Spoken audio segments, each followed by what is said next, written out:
بسم الله الرحمن الرحيم. السلام عليكم ورحمة الله وبركاته. الحمد لله رب العالمين والصلاة والسلام على رسوله الأمين وعلى آله وأصحابه أجمعين.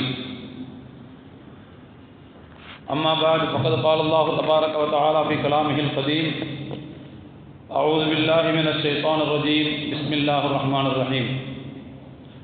ثم جعلناك على شريعة من الأمر فاتبعها ولا تتبع أهواء الذين لا يعلمون.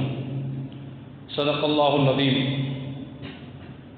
وقد ورد في الخبر عن ابن عباس رضي الله عنهما قال: قيل رسول الله صلى الله عليه وسلم: أي الأديان أحب إلى الله؟ قال: الحنيفية السمحة، أو كما قال صلى الله عليه وسلم. எல்லா புகழும் ஏக இறைவனாகிய அல்லாஹ் ஒருவனுக்கே உரித்தாகட்டும்.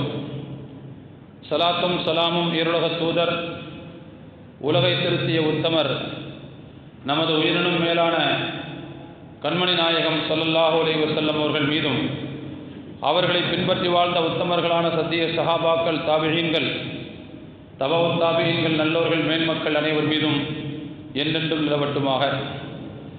எல்லாம் வல்ல அல்லாஹுவின் மகத்தான அருளும் அவனுடைய வற்றா பெருங்கருணையும் நம் அனைவர் மீதும், நம்மை சார்ந்த அனைவர் மீதும் என்றென்றும் பொழியட்டுமாக.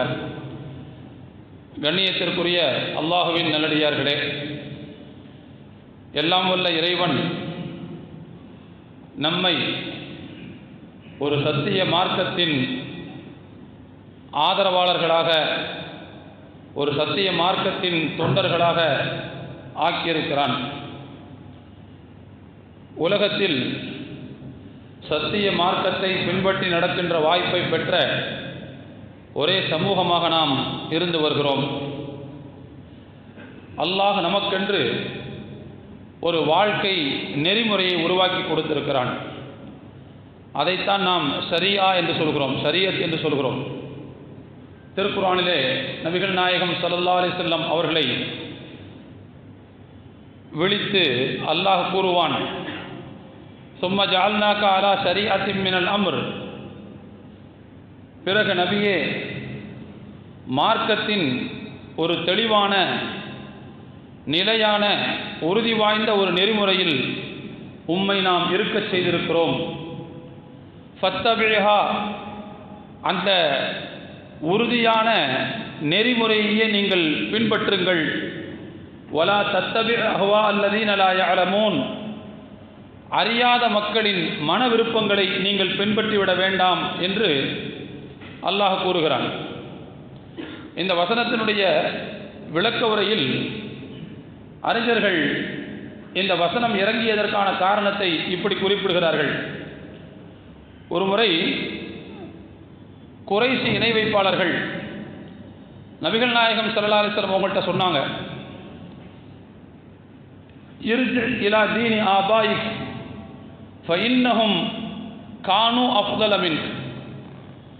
முஹம்மதே, உம்முடைய மூதாதையரின் மார்க்கத்திற்கு நீர் திரும்பி விடுவீராக. உம்முடைய மூதாதையர்கள் உம்மை விட மிகச் சிறந்தவர்களாக, மிகவும் மாண்புக்குரியவர்களாக இருந்திருக்கிறார்கள். எனவே அந்த மார்க்கத்தை நீர் மறுபடியும் பின்பற்றுவீராக என்று நபி ஸல்லல்லாஹு அலைஹி வஸல்லம் அவர்களுக்கு அழைப்பு விடுத்த போதுதான் நபி ஸல்லல்லாஹு அலைஹி வஸல்லம் அவர்களுக்கு அல்லாஹ் இந்த ஆயத்தை இறக்கிறான். நபியே, உங்களுடைய மூதாதையர்களின் மார்க்கத்தை பின்பற்றுவதற்கு, அறியாமை காலத்தினுடைய மரபுகளையும் அதனுடைய நெறிகளையும் பின்பற்றுவதற்கு உம்முடைய சமூகம் உங்களுக்கு அழைப்பு விடுக்கிறார்கள். அதை பின்பற்றி நீங்கள் போய்விடாதீர்கள். உங்களுக்கென்று நாம் ஒரு மார்க்கத்தின் நெறிமுறையை உருவாக்கி கொடுத்திருக்கிறோம். அந்த மார்க்கத்தில் உங்களை நாம் இருக்க செய்திருக்கிறோம். அது நிலையான மார்க்கம், உறுதி வாய்ந்த மார்க்க நெறிமுறைகள். இன்னும் சொல்லப்போனால் அது நபிமார்களுடைய வழி வழியாக பின்பற்றப்பட்டு வந்த மரபுகளாக இருக்கின்றன. அதையே நீங்கள் பின்பற்றுங்கள் என்று அல்லாஹ் குறிப்பிட்டார். இந்த வசனத்தின் அடிப்படையில் இஸ்லாமிய மார்க்கம் என்பது, இஸ்லாமிய ஷரியா என்று சொல்லப்படக்கூடிய சட்ட நெறிமுறைகள் என்பது காலம் காலமாக நபிமார்களால் அந்தந்த காலத்திற்கு ஏற்ப பின்பற்றப்பட்டு வந்த ஒரு நெறிமுறைகளாக நாம் பார்க்கிறோம். ஹஜ்ரத் இப்னு அப்பாஸ் ரலியல்லாஹு அன்ஹு அவர்கள் கூறுகிறார்கள், ஒரு முறை பெருமானார் ஸல்லல்லாஹு அலைஹி வஸல்லம் அவர்களிடத்திலே இப்படி ஒரு கேள்வி கேட்கப்பட்டுச்சு. ஐயுல் அதியானி அஹப்பு இலல்லாஹ், மார்க்கங்களில் எது அல்லாஹ்வுக்கு மிகவும் பிடித்தமான மார்க்கம், எது மிகவும் பிடித்த சமயம் என்று கேட்கப்பட்டது. பெருமானார் ஸல்லல்லாஹு அலைஹி வஸல்லம் அவர்கள் அதற்கு பதில் சொல்லும்போது சொன்னார்கள், அல் ஹனீஃபியத்து ஸம்ஹா, அசத்தியத்திலிருந்து விலகி சத்தியத்தில் நிலைத்து இருக்கக்கூடிய இப்ராஹிம் அலைஹிஸ்ஸலாம் அவர்களின் எளிதான மார்க்கம், அதுதான் அல்லாஹ்வுக்கு மிகவும் பிடித்தமானது. அந்த மார்க்கம்தான் இஸ்லாம். இஸ்லாம் என்பது பின்பற்றப்படுவதற்கு எளிதான ஒரு மார்க்கம். மனித இயல்புகளுக்கு ஏற்ப அல்லாஹுவால் வடிவமைத்து கொடுக்கப்பட்ட, வகுத்தளிக்கப்பட்ட ஒரு மார்க்கம் இது. மனிதர்களால் பின்பற்றுவதற்கு முடியாத கடினமான, இயல்புக்கு ஒவ்வாத எந்த நெறிமுறைகளும் சட்டங்களும் இஸ்லாமிய ஷரியாவில் இல்லை. எனவே மக்களால் பின்பற்றப்படுவதற்கு எளிதான, ரெண்டு எக்ஸ்ட்ரீமும் இல்லாமல், தீவிர போக்கு இல்லாமல் நடுநிலையாக பின்பற்றுவதற்கு தேவைப்படக்கூடிய எளிதான மார்க்க நெறிமுறைகளைத்தான் அல்லாஹ் விரும்புகிறான். அதுதான் இஸ்லாமாக இருக்கிறது என்று நபிகள் நாயகம் ஸல்லல்லாஹு அலைஹி வஸல்லம் சொன்னார்கள். அருமையான தோழர்களே, இதெல்லாம் இஸ்லாத்தினுடைய ஷரியாவின் மாண்புகளாக குர்ஆனிலும் ஹதீஸிலும் வந்திருக்கக்கூடிய செய்திகளை நாம் நன்கு புரிந்திருக்கிறோம். அப்படிப்பட்ட இஸ்லாமிய ஷரியாவினுடைய சில சட்டங்கள் தான் அறியாதவர்களால் அல்லது அறிந்தும் கூட பிடிவாதம் பிடிப்பவர்களால் விமர்சிக்கப்படுவதை பார்க்கிறோம். அவ்வப்போது சில சட்டங்கள் விமர்சிக்கப்பட்டு கொண்டே இருக்கும்.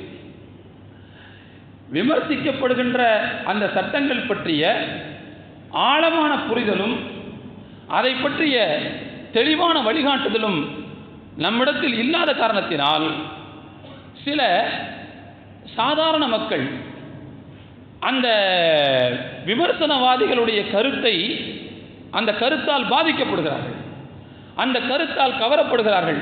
சில நேரங்களில் அவர்கள் இஸ்லாத்தினுடைய சட்டத்தின் மீதே சந்தேக பார்வையை கொள்கிறார்கள். அதனால் நாம் இது சம்பந்தமான விளக்கத்தை தெரிந்து கொள்ள வேண்டிய தேவை இருக்கிறது.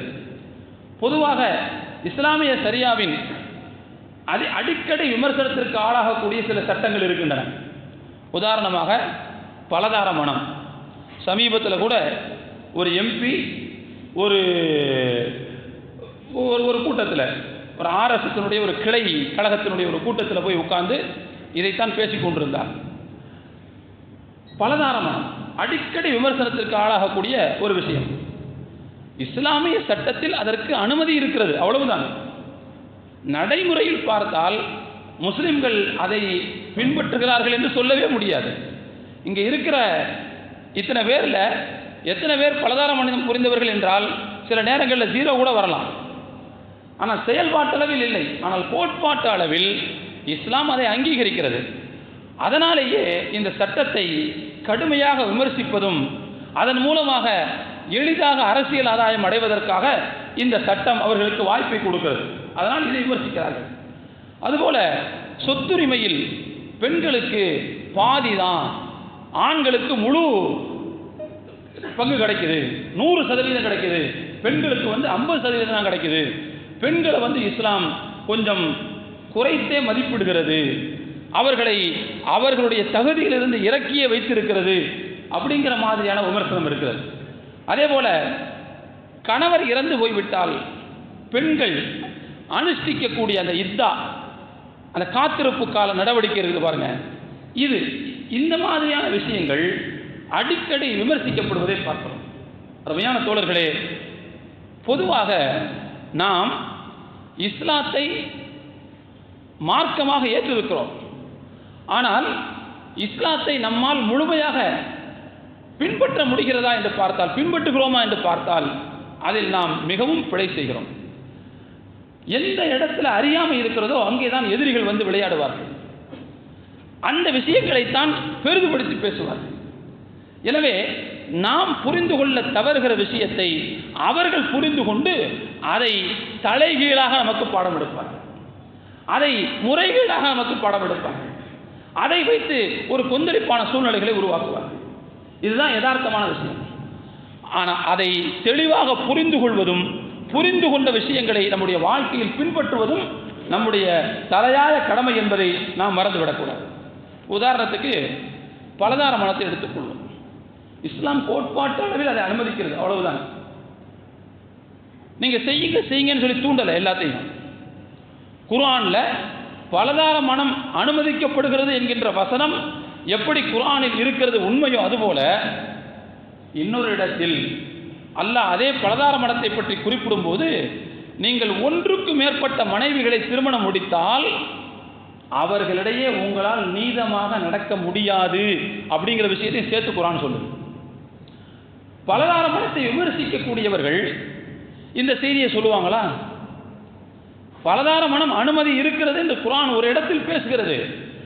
அப்படி பேசுகிற அதே குர்ஆன் தான் வலன் தஸ்தீரு அன் தஅதிலு பைனன் நிசாயி இப்படியும் சொல்லுது. ஒன்றுக்கு மேற்பட்ட மனைவிகளை நீங்கள் திருமணம் முடித்தால் அவர்களை நீதியாக உங்களால் நடத்த முடியாது, அதனால ஒரு மனைவியோடு வாழ்வதே உசிதம் அப்படின்னு என்ன செய்யுது குர்ஆன் இன்னொரு இடத்துல பேசுது. அப்போ இது ஒரு அனுமதி தானே தவிர என்னவோ இது ஒரு ஃபர்து மாதிரியும் இருக்கிற ஒவ்வொரு முஸ்லிமுமே ஒன்றுக்கு மேற்பட்ட மனைவிகளை திருமணம் முடித்திருப்பதைப் போலவும் ஒரு கட்டுக்கதை நடத்தப்படுவதை பார்க்கிறோம். இதில் என்ன அப்படின்னு சொல்லிட்டுன்னா, இஸ்லாமிய சரியா தப்பும் தவறுமாக விமர்சிக்கப்படுகின்றன. அதனால தான் நாம் என்ன செய்யணும்னு சொன்னால், இதை பற்றிய நியாயம் என்ன என்பதை புரிந்து கொள்வது நம்முடைய பொறுப்பாக இருக்கிறது. சரி, பலதார மனத்தை இஸ்லாம் அனுமதிக்கிறதுக்கு காரணம் என்ன? ஏற்கனவே சொல்லிட்டோம். எது மனித இயல்புக்கு ஒத்து போகக்கூடியதோ இசைவானதோ அதைத்தான் மார்க்கம் நெறிமுறையாக நமக்கு தந்திருக்கிறது. எனவே ஒரு மனிதனுடைய இயல்புக்கு பலதாரமான அனுமதி என்பது தேவைப்படுகிறது. முதல் 4-5 விஷயங்களை பார்க்கலாம். ஒன்று, ஒரு ஆணை பொறுத்தவரை 80 வயதில் கூட அவனால் குழந்தை பெற்றெடுக்க முடியும். குழந்தை பெறுவதற்குள்ள சக்தி உள்ளவனாக அவன் இருக்கிறான். அதே நேரத்தில் பெண்ணை எடுத்துக்கொண்டால் 50 அல்லது 55 வயதில் மாத விளக்கு சுழற்சி என்பது அவர்களுக்கு நின்று போய்விடுகிறது. மாத விளக்கு சுழற்சி நின்று போய்விட்டால் அதற்கு பிறகு அவர்களால் குழந்தை பெற்றெடுக்க இயலாது. சரி, இப்போ நான் என்ன சொல்ல வரேன்னா, குழந்தை பெற்றெடுக்கக்கூடிய அந்த ஆற்றல் மனிதனுக்கு, ஒரு ஆணுக்கு 80 வயது வரை இருப்பதற்கு வாய்ப்பு இருக்கிறது அப்படின்னா, அப்போ முழு சக்தியோடும் ஆற்றலோடும் மனிதன் இருக்கிறான்.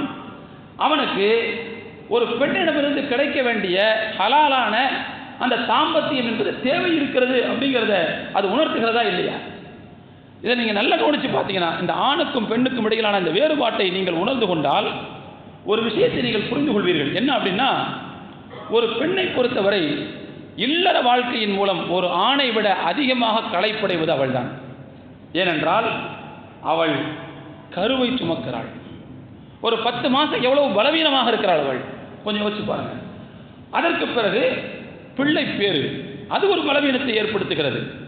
பெற்றெடுத்ததற்கு பிறகு அந்த குழந்தைகளை வளர்த்து ஆளாக்குவது, அந்த காலகட்டத்தில் அவர்களுக்கு பிள்ளை பேரு தொடக்கு ஏற்படுவது, வீட்டு நிர்வாகத்தை பார்ப்பது, இப்படி கனமான வலுவான சுமைகள் அவர்களுக்கு எக்கச்சக்கமாக இருக்கின்ற காரணத்தினால் ஒப்பீட்டு அளவில் ஒரு ஆண் களைப்படைவதை விட இல்லற வாழ்க்கையில் ஒரு பெண் தான் சீக்கிரமாக களைப்பட்டு விடுகிறாள். ஆண் களைப்படைவது என்பது மிகவும் லேட்டாக நடக்குது. அப்போ எனவே ஒரு ஆணுக்கு அந்த இல்லற உணர்வு என்பது நீடித்த காலம் வரைக்கும் இருக்குது. அப்போ எனவே அவனுக்கு அந்த பலதார மனத்தினுடைய தேவை எங்கே வருகிறது என்பதை நாம் எப்படி மறுக்க முடியும்? அதனால தான் ஒரு காலம் இருந்துச்சு, ஒரு ஆணுக்கான திருமண வயதும் ஒரு பெண்ணுக்கான திருமண வயதும் கிட்டத்தட்ட 5 முதல் 10 வருடங்கள் வரை வித்தியாசம் இருந்தது. 10 வருஷ வயசு வித்தியாசத்தில் ஒரு பெண்ணை ஒரு ஆணுக்கு திருமணம் முடிச்சு கொடுப்பாங்க. அதாவது 5 வயசு வித்தியாசத்தில் திருமணம் முடிச்சு கொடுப்பாங்க. ஏன் அந்த வித்தியாசம் அன்றைக்கு பார்க்கப்பட்டது? இன்னைக்கு அந்த நடைமுறை இருக்கத்தான் செய்யுது. ஆனால் இன்னைக்கு வளர்ந்து வர்ற பிள்ளைங்க தான் இல்லை எனக்கு ஈக்குவலான ஏஜ் வேணும்னு சொல்லி கேட்குற ஒரு நிலைமைக்கு இன்னைக்கு வந்திருக்கிறாங்க. ஆனால் யதார்த்தம் என்பது இல்லறத்தில் ஒரு ஆணை விட ஒரு பெண் வயது குறைவானவர்களாக இருப்பது தான் உசிதம்.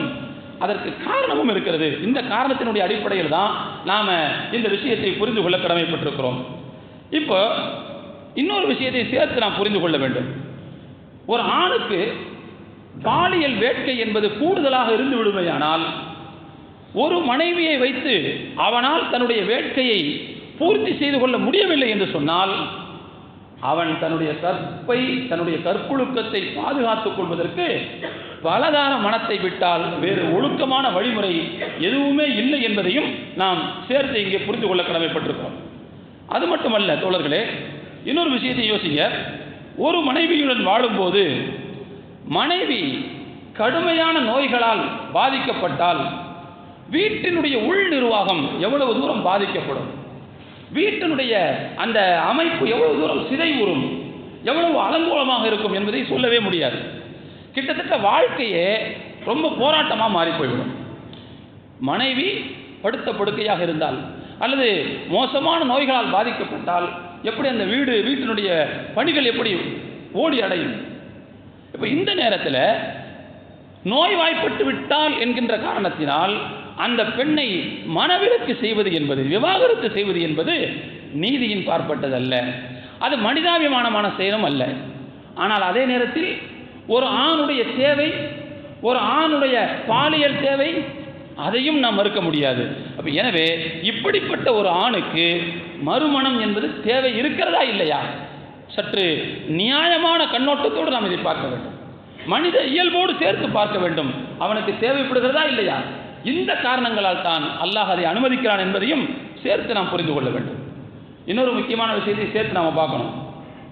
ஒரு ஆணின் விகிதாச்சாரத்தை விட ஒரு பெண்ணுடைய விகிதாச்சாரம் தான் கூடுதலாக இருக்கிறது. அப்படிங்கிற ஒரு நிலைமையில் பலதார மனத்தை ஒருதார மனம்தான் என்பதில் நாம் விடாப்பிடியாக இருந்தால் அங்கே பல பெண்களுக்கு கல்யாண பாக்கியமே இல்லாமல் போயிடும். ஒரு சமூகத்தில் பெண்ணுடைய எண்ணிக்கை அதிகம், ஆண்களுடைய எண்ணிக்கை கம்மி. இப்போ ஒரு ஆளுக்கு ஒரு பெண்ணு தான், ஒரு தார மனம்தான் அப்படிங்கிறது அங்கே மிகவும் அழுத்தமாக கடைபிடிக்கப்படுமே. ஆனால் அப்போ கூடுதலான அந்த பெண்களுக்கான திருமண வாய்ப்பு, கல்யாண அந்த பாக்கியம் அது அவர்களுக்கு கிடைக்காமலே போய்விடும் என்பதையும் நாம் கவனிக்க வேண்டும். அப்படின்னா பெண்களுடைய எண்ணிக்கை அதிகமாக இருக்குதா அப்படின்னு நீங்கள் ஒரு கேள்வி கேட்கலாம். இன்னைக்கு வரக்கூடிய சில புள்ளி விவரங்களை பார்த்தால் சில பகுதிகளில் ஆண்களுடைய எண்ணிக்கையை விட பெண்களுடைய எண்ணிக்கை அதிகமாக இருக்கிறது. தேசிய குடும்ப நல ஆய்வு, நேஷனல் ஃபேமிலி ஹெல்த் சர்வே 2019-2021க்கான புள்ளி விவரம் வந்திருக்கிறது. என்ன சொல்லுதுன்னு சொன்னால், கிட்டத்தட்ட இந்தியாவில் 1000 ஆண்களுக்கு 1020 பெண்கள் இருக்கிறார்கள். 1000 ஆண்களுக்கு 1020 பெண்கள் இருக்கிறார்கள். அப்படின்னா ஒருத்தருக்கு ஒரு பெண்ணு தான் கல்யாணம் முடிக்கணும்னா 20 பேருடைய நிலைமை என்ன? கொஞ்சம் யோசிக்கிறோம்ல. 1991 இந்த சதவீதம் எப்படி இருந்துச்சுன்னு சொன்னால், 1000 ஆண்களுக்கு 927 பெண்கள் தான் இருந்தார்கள் 1991. 2005 வந்து 1000க்கு 1000 சரிசமமாக இருந்துச்சு. 2015-16 ஆண்கள் 991 பேராக மாறிட்டாங்க, பெண்கள் 1000 பேராக மாறிட்டாங்க. அதுவே இந்த 2019-2021 வந்து எப்படி மாறி இருக்குதுன்னு சொன்னால், 1000 ஆண்களுக்கு 1020 பெண்கள் என்று மாறி இருக்கிறது. அப்போ கூடி போச்சு. மாநிலங்கள் வாய்ஸ் நம்ம பார்த்தோம்னு சொல்லி சொன்னால், ஸ்டேட் வாய்ஸ் பார்த்தோம்னு சொல்லி சொன்னால் எந்த அளவுக்கு இந்த ரேஷியோ இருக்குதுன்னு சொன்னால், கிட்டத்தட்ட 10 மாநிலங்களில் ஆண்களுடைய எண்ணிக்கையை விட பெண்களுடைய எண்ணிக்கை கூடியிருக்கு. அந்த 10 மாநிலங்களில் முதலாவது இடம் கேரளா. 1000 ஆண்களுக்கு 1121 பெண்கள் இருக்கிறார். 2021 சர்வே படி 1121. 4வது இடம் தமிழ்நாடு. 1000 ஆண்களுக்கு 1088 பெண்கள் இருக்கிறார். 3வது இடம் வந்து தெலுங்கானா. 1000 ஆண்களுக்கு 1049 பெண்கள். 4வது இடம் ஆந்திரா, அதாவது 10வது இடம் ஆந்திரா. 1000 ஆண்களுக்கு 1045 பெண்கள் இருக்கிறார்கள். நான் எதுக்கு இந்த மாநிலங்களை சொல்கிறேன்னா, எல்லாம் நான் பக்கத்து ஸ்டேட்டில் இருக்கா சொல்கிறேன். கிட்டத்தட்ட தென் மாநிலங்கள் முதலாவது இடத்தில், 4வது இடத்தில், 8வது இடத்தில், 10வது இடத்தில் இருக்கிறது. கிட்டத்தட்ட ஆண்களுடைய எண்ணிக்கையை விட பெண்களுடைய எண்ணிக்கை அதிகமாக இருக்கக்கூடிய ஸ்டேட்டுகள் ஒரு 4 பக்கத்தில் இருக்குது. அப்படிங்கும்போது நல்லா யோசிச்சு பார்க்கணும். ஒரு பெண்ணுடைய எண்ணிக்கை அதிகமாக இருந்தால், அதிகமாக இருக்கின்ற நேரத்தில் அந்த இடத்துல ஒரு தார மனம்தான்ங்கிறது ஸ்ட்ரிக்டாக கடைபிடிக்கப்படுமையானால் பாக்கி உள்ள பெண்களுக்குள்ள நிலைமை அதையும் சேர்த்து நம்ம யோசிக்கணும். அது மாதிரி இன்னொரு விஷயத்தையும் கவனிக்கணும். அதிகமாக போர்கள், பேரிடர்கள் காலங்களில் இறந்து போகிறவர்கள், அதாவது அழிஞ்சு போகிறவங்கன்னு சொல்கிறாங்க பாருங்க, பேரிடரில் சிக்கி மாண்டு போகிறவங்க, அவங்களுடைய எண்ணிக்கை பெண்களை விட ஆண்கள் தான் அதிகம். பெரும்பாலும் போர்களில் அதிகமாக இறப்புக்கு ஆளாபவர்கள் ஆண்களாகத்தான் இருக்கிறார்கள். அது மட்டுமல்ல, ஒரு பெண்ணுடைய சராசரி ஆயுட்காலம் 70 வயசுன்னு சொல்லுது. சராசரி ஆயுட்காலம். ஒரு ஆணுடைய சராசரி ஆயுட்காலம் என்பது 67 வயசு தான் சொல்லுது. சராசரி ஆயுட்காலம் பெண்ணுக்கு கூட, ஒரு ஆணுக்கு குறைவு, 3 வருஷம் கம்மிங்குது. அப்படின்னா இந்த காரணங்களெல்லாம் பெண்களுடைய எண்ணிக்கை அதிகமாகுவதற்கான வாய்ப்பு இருக்கிறது. அதோட இன்னொன்று இருக்குது, இந்த பேறுகால இறப்புன்னு ஒன்று இருக்கு பாருங்க. பேறுகால இறப்பு, இந்த குழந்தை பெற நேரத்தில் தாய் இறந்து போகிறது. தாய் இறந்து போகின்ற இந்த ரேஷியோ 2014-16 1 லட்சம் பிரசவத்தில் 130 தாய்கள் தான் இறந்திருக்கிறார்கள்.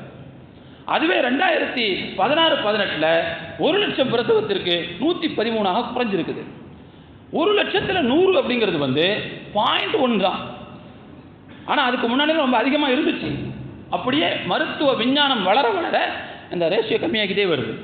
அப்போ இதனாலெல்லாம் பெண்களுடைய எண்ணிக்கை என்பது அதிகமாவதற்கான வாய்ப்பு இருக்கிறது. இதில் இன்னொன்று இருக்குது, பிறப்பு பாலின விகிதம்னு ஒன்று சொல்லுவாங்க, SRBன்னு சொல்லுவாங்க, செக்ஸ் ரேஷியோ அட் பிர்த்னு சொல்லுவாங்க. அதாவது பிறப்பு பாலின விகிதம். இதை எப்படி கணக்கு போடுவாங்கன்னா, ஒரு 5 வருஷத்துக்கு மொத்தமாக சேர்த்து கணக்கு போடுவாங்க. இந்த 5 வருஷத்தில் பிறப்பு பாலின விகிதத்தை கணக்கு போடும்போது எப்படி கணக்கு போடுவாங்கன்னு சொன்னால், எத்தனை ஆண் குழந்தைகள் பிறந்திருக்கிறது, எத்தனை பெண் குழந்தைகள் பிறந்திருக்கிறது அப்படின்னு பார்க்கும்போது இந்த SRBன்னு சொல்லக்கூடிய செக்ஸ் ரேஷியோ அட் பிர்த் அப்படிங்கிற அந்த பிறப்பு பாலின விகிதம் என்பது கிட்டத்தட்ட 929 பெண் குழந்தைகள் 1000 ஆண் குழந்தைகள். அதாவது ஆண் குழந்தைகள் தான் அதிகமாக பிறக்குது, பெண் குழந்தைகள் கம்மியாக தான் பிறக்குது. ஆனால் அதே நேரத்தில் அழிவுறக்கூடிய ஆண்கள் அதிகம், நீண்ட நாள் வாழக்கூடிய பெண்கள் அதிகம். இதையெல்லாம் சேர்த்து நீங்கள் வச்சு பார்க்க போகும்போது என்ன நடக்குதுன்னு சொன்னால், கண்டிப்பாக ஒரு ஆணுடைய எண்ணிக்கையை விட ஒரு பெண்ணுடைய எண்ணிக்கை கூடுவதற்கான வாய்ப்பு தான் இருக்கிறது. இப்படிப்பட்ட ஒரு நேரத்தில் ஒரு பெண்ணுக்கு, ஒரு ஆணுக்கு பலதார மனத்தினுடைய அனுமதி இல்லை என்று சொன்னால், கூடுதலாக இருக்கக்கூடியவர்களுடைய நிலைமை என்ன ஆகுங்கிறத கொஞ்சம் யோசிச்சு பார்க்கணும்.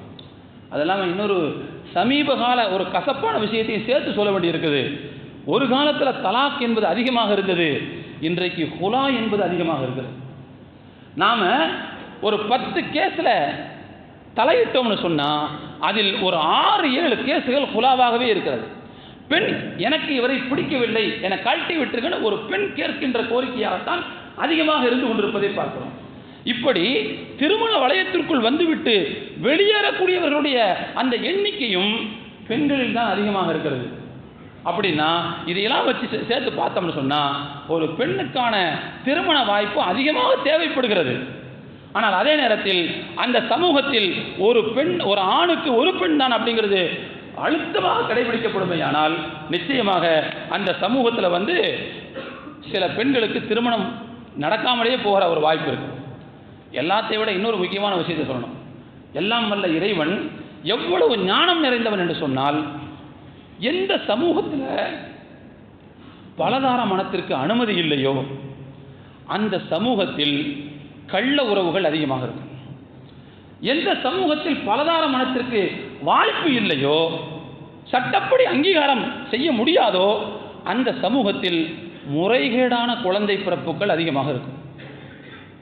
அதாவது அந்த சமூகம் எப்படி போயிரும்னா, நான் மட்டும்தான் உனக்கு கொண்டாட்டி, வேற யாரையும் வச்சுக்க கூடாது, தேவைன்னா நீ என்ன செஞ்சுக்க, சின்ன வீடு வச்சுக்க, அப்படி சொல்லுவாங்க. அங்கே அப்படிதான் நடக்கும். என்னுடைய அந்த அந்தஸ்துக்கு வேற யாரும் இருக்கக்கூடாது, நீ வேற எப்படினாலும் போய் மேய்ஞ்சிக்க அப்படின்னு சொல்லக்கூடிய அந்த மாதிரியான ஒரு சூழ்நிலை இங்கே இருக்கும். அதனால் தான் தோழர்களே, எந்த சமூகத்தில் முறைப்படியான பலதார மனத்திற்கு அனுமதி மறுக்கப்படுகிறதோ அந்த சமூகத்தில் சட்டத்திற்கு புறம்பான முறைகேடான குழந்தை பிறப்புகள் அதிகமாக இருக்கும். பிரான்ஸில் வருஷத்துக்கு 30% குழந்தை பிறப்பு என்பது முறைகேடாக இருக்கிறது. அதே போல் ஆஸ்திரியாவில் 50% முறைகேடான குழந்தைகள் பிறக்கின்றன. பிரஸ்ஸல்ஸ்ன்னு சொல்லக்கூடிய பெல்ஜியத்தினுடைய தலைநகர், அந்த நகரத்தில் கிட்டத்தட்ட 60% முறைகேடான குழந்தைகள் பிறக்கிறார்கள். இதெல்லாம் பதிவு செய்யப்பட்ட புள்ளி விவரங்கள், நூல்களில் பதிவு செய்யப்பட்ட புள்ளி விவரங்கள்.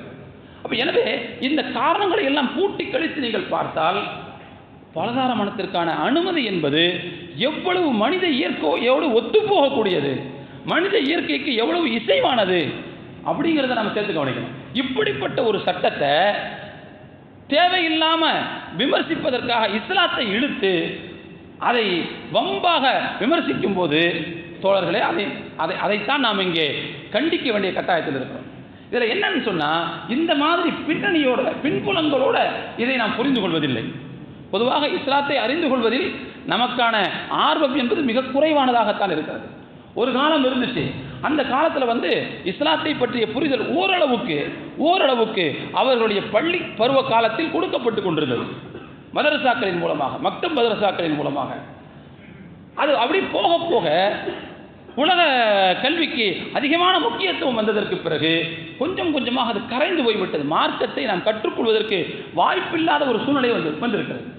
ஆனால் அதையெல்லாம் சொல்லி மார்க்கத்தை நாம் அறிந்து கொள்ளாமல் இருக்க முடியுமா அப்படின்னா இருக்க முடியாது. தோழர்களே, இந்த செய்தியை நாம் கவனத்தில் எடுத்துக்கொள்ள வேண்டும். அடுத்து அருமையான தோழர்களே, தலாக்கு ஒரு ஆண் கையில் தான் இஸ்லாம் கொடுக்கிறது. ஒரு பெண் திருமண பந்தத்திலிருந்து வெளியேற வேண்டும் என்று சொன்னால் அவளுக்கு குலா என்கின்ற அனுமதி இருக்கிறது, குலா என்கின்ற உரிமை இருக்கிறது. ஆனால் அந்த குலாங்கன்னா என்ன அர்த்தம்னா, கணவன்கிட்ட சொல்லி தலாக் பெற்றுக்கொண்டு போவதற்கு பெயர் தான் குலா என்பது. ஒரு ஆண் நினைத்தால் அவன் தலாக் சொன்னால் என்ன செஞ்சிடும், திருமண உறவு முடிந்துவிடும். ஒரு பெண் நினைத்தால் அவள் சொல்ல முடியாது தலாக்குன்னு. ஆனால் ஒரு ஆண்கிட்ட என்ன செய்யலாம், நீ எனக்கு கல்யாணத்துக்கு தந்தையில மகரு இந்தா 60 கிராம் தங்க நகை, எப்படி எனக்கு அது தேவையில்லை, நீ என்னை ஆளை விட்டா போதும் அப்படின்னு சொல்லி அவன்கிட்ட தலாக் வாங்கிறதுக்கு பெயர் தான் குலான்னு சொல்கிறோம். ஏன் இது ஆண் தலாக்கு விட முடியும், பெண் ஏன் தலாக்கு விட முடியாது? இப்படி ஒரு விமர்சனம் இருக்குது. ஏன் ஆண் தலாக்கு விட முடியும் என்றால், திருமண பந்தத்தினுடைய இந்த ஒப்பந்ததாரர் கணவனாகத்தான் இருக்கார். ஒரு பெண்ணுடைய தந்தை தான் ஒரு பெண்ணுக்காக திருமணம் எடுத்து கொடுப்பார். எந்த பெண்ணும் நடுவில் உட்கார்ந்து நான் உனக்கு நான் என்ன கல்யாணம் முடிச்சு தரேன்னு சொல்ல முடியாது. இஸ்லாத்தில் வலி என்பது மிக முக்கியமானது. வலி இல்லை என்று சொன்னால், வலினா பொறுப்புதாரின்னு அர்த்தம். அவர் இல்லை என்று சொன்னால் அவருடைய அந்தஸ்துக்கு யார் இருக்கிறார்களோ அவர்கள் பொறுப்பாளராக இருக்க வேண்டும். ஒரு பெண் தானாக முன்வந்து சபையில் உட்கார்ந்து நான் என்ன உனக்கு கல்யாணம் முடிச்சு தரேன்னு சொல்ல முடியாது. என் பிள்ளைய நான் இந்த மகருக்கு உனக்கு கல்யாணம் முடிச்சு தர்றேன் அப்படின்னு தான் சொல்ல முடியும். அப்போ எனவே ஒரு வலியினுடைய பங்களிப்பு மிக முக்கியமானது. அப்படிங்கும்போது அந்த திருமணத்தை ஏற்றுக்கொண்டேன்னு சொல்லக்கூடிய ஒரு கணவர் தான் அந்த திருமணத்தினுடைய ஒப்பந்தத்தின் பொறுப்புதாரராக இருக்கிறார். எனவே அவருடைய வார்த்தையால் உருவாகக்கூடிய அந்த திருமணம் என்பது அவருடைய வார்த்தையால் தான் முறியும் என்று மார்க்கம் சொல்லுது. அவர் தலாக்குன்னு சொன்னதான் முறியும்னு சொல்லுது. ஏன்னா அந்த திருமணத்திற்காக அவர் மகரை கொடுத்திருக்கிறார். எனவே அவர்தான் அதை அவிழ்த்து விடுவதற்கும் பொறுப்பானவர் என்று மார்க்கம் சொல்கிறது. இது ஒன்று. இன்னொன்று, இஸ்லாத்தினுடைய மரபுப்படி ஒரு குடும்பத்திற்கு தலைமை பொறுப்பு என்பது ஆணா பெண்ணா? நம்ம வீடுகளில் வேற மாதிரியா இருக்கும், அள்ளி ராஜ்யம் நடக்கலாம் வீடுகளில், அது வேற விஷயம். ஆனால் சட்டப்படி பார்த்தோம்னா ஒரு ஆண் தலைவரா ஒரு பெண் தலைவரா என்று பார்த்தால் இஸ்லாமிய குடும்பத்தில் ஒரு ஆண் தான் தலைவராக இருக்க முடியும். அர்-ரிஜாலு கவ்வாமூன அலன் நிசாஇ, இதுதான் மார்க்கத்தினுடைய பார்வை. ஆண்கள் பெண்களுக்கு நிர்வாகியாக இருப்பார்கள். எனவே ஒரு குடும்பத்தினுடைய தலைமை பொறுப்பு என்பது ஒரு ஆணுக்குத்தான் உண்டு, இதில் எந்த விதமான சந்தேகம் இல்லை. அப்போ எனவே அந்த தலைமை பொறுப்பு அவனுடைய கையில் என்று சொன்னால் அவனுடைய கையில் தான் தலாக்குடைய உரிமையும் இருக்கிறது.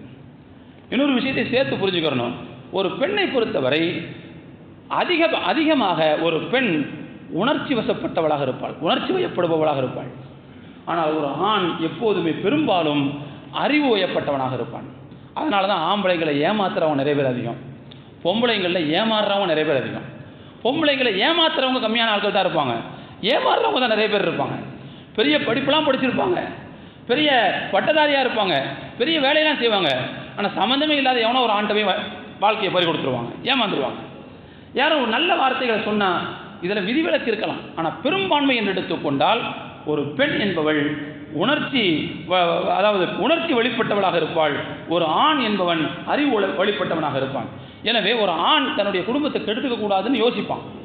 அதனால தான் இஸ்லாம் அவனுடைய கையில் சரியான இஸ்லாமிய முறைப்படி அந்த தர்பியத்தோடு ஒரு ஆண் வளர்க்கப்பட்டிருந்தால் அந்த ஆண் தன்னுடைய குடும்பத்தை கெடுத்துக் கொள்வதை பெரும் பாவமாக கருதுவான். அப்படியான தர்பியத்தோடு தான் இஸ்லாம் ஒரு ஆணுக்கு பொண்ணை கட்டி கொடுக்க சொல்லுதுன்னு வச்சுக்கோங்க.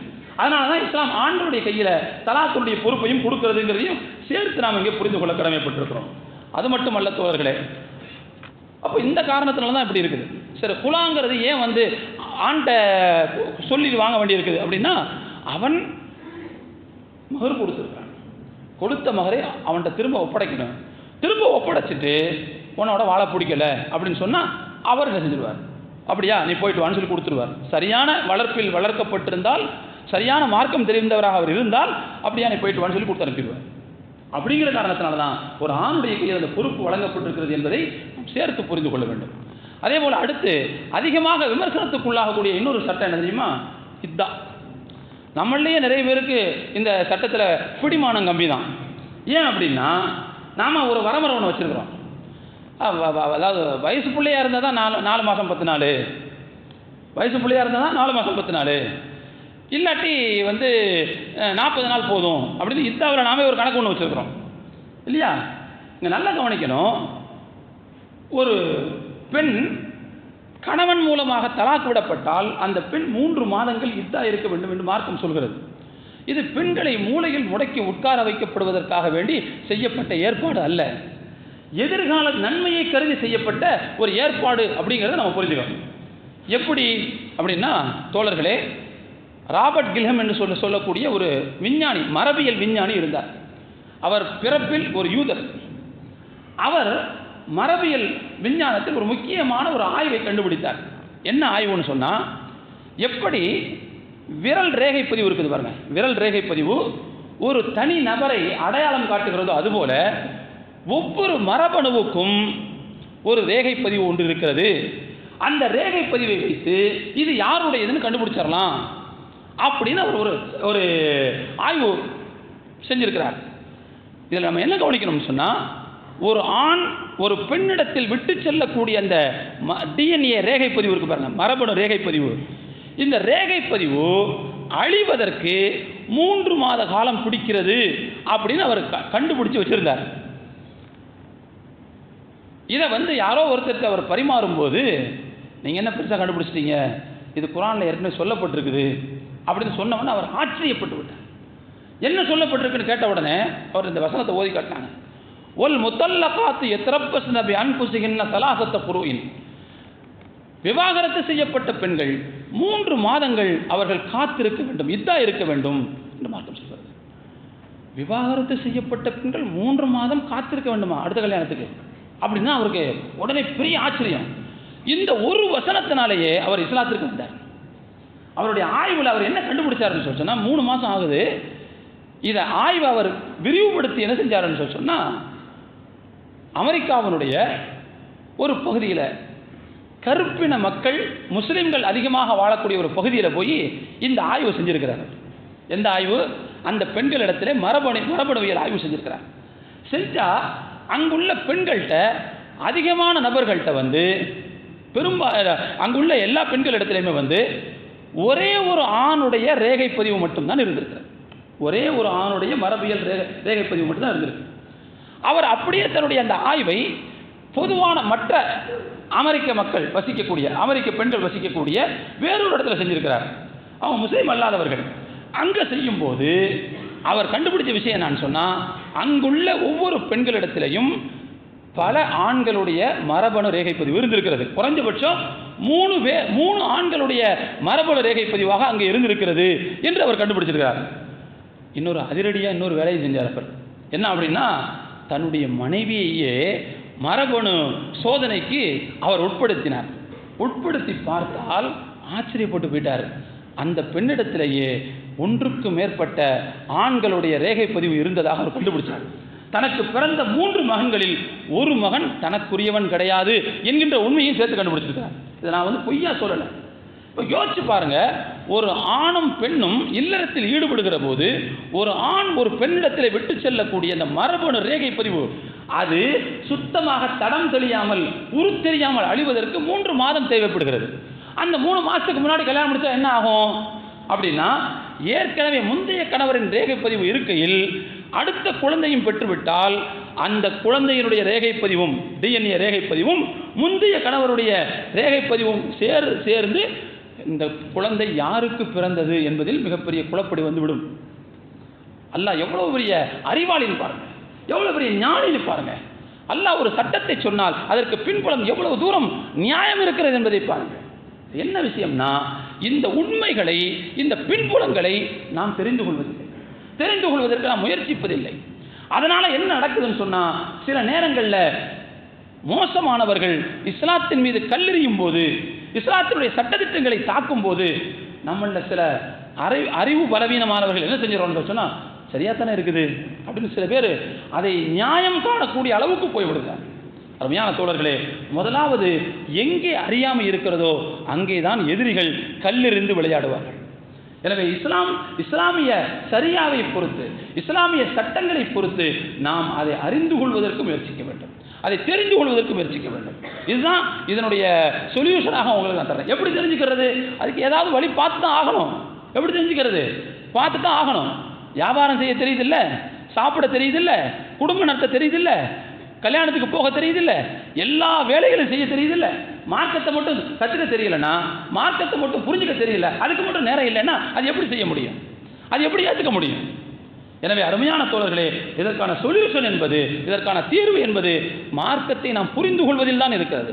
அதை சரியாக புரிந்து கொண்டால், ஒவ்வொரு சட்டத்தினுடைய பின்னணியை ஓரளவுக்கு நாம் தெரிந்து கொண்டால் அதன் மீது மரியாதை நமக்கு வரும். மரியாதை வரும்போது அதை பின்பற்ற வேண்டும் என்கின்ற ஆசை வரும். அதன் மீது கல்லெறியும் போது கல்லெறிபவர்களை நோக்கி வாதாடவும் போராடவும் நமக்கு துணிச்சல் வரும். எல்லாம் உள்ள இறைவன் அப்படிப்பட்ட மார்க்கத்தை உள்ளபடி விளங்கக்கூடிய மக்களாகவும் அதை மரியாதையாக நினைத்து பின்பற்றி வாழக்கூடிய மக்களாகவும் நம் அனைவர்களையும் அல்லாஹ் அங்கீகரிப்பானாக என்று விரும்பி துஆ செய்தவனாக நிறைவு செய்கிறேன். வாஹிரு தஅவானா அல்ஹம்துலில்லாஹி ரப்பில் ஆலமீன். அஸ்ஸலாமு அலைக்கும் வரஹ்மத்துல்லாஹி வபரகாத்துஹு.